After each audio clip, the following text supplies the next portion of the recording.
rei. Então mandou trazer o livro das memórias das crônicas, as quais se leram diante do rei. E achou-se escrito que Mardoqueu tinha denunciado Bigtã e Teres, dois eunucos do rei da guarda da porta, que procuraram pôr as mãos sobre o rei Assuero. Então disse o rei: que honra e magnificência se deu por isso a Mardoqueu. E os servos do rei, seus servos, disseram: coisa nenhuma se lhe fez. Então disse o rei: quem está no pátio? É Amã. Tinha entrado no pátio exterior da casa do rei para dizer ao rei que enforcasse a Mardoqueu na forca que tinha lhe preparado. E os servos do rei lhe disseram: eis que Amã está no pátio. E disse o rei que entrasse.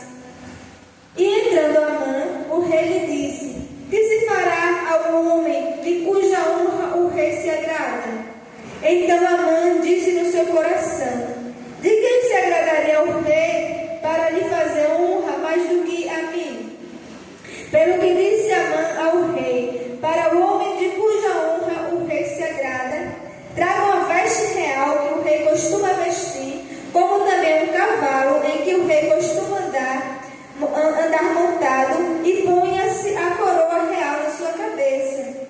E entregue as vestes e o cavalo à mão de um dos príncipes mais nobres do rei, que vistam delas aquele homem a quem o rei deseja honrar. Então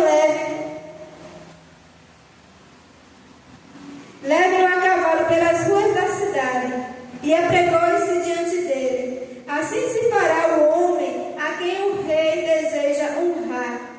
Então disse o rei a Amã: apressa-te, toma as vestes e o cavalo, como disseste, e faz assim para com o judeu Mardoqueu, que está sentado à porta do rei. E coisa nenhuma mintas de tudo quanto disseste. No versículo 13 vai dizer: e contou Amã a Zeres, sua mulher, e a todos os seus amigos tudo quanto lhe tinha sucedido.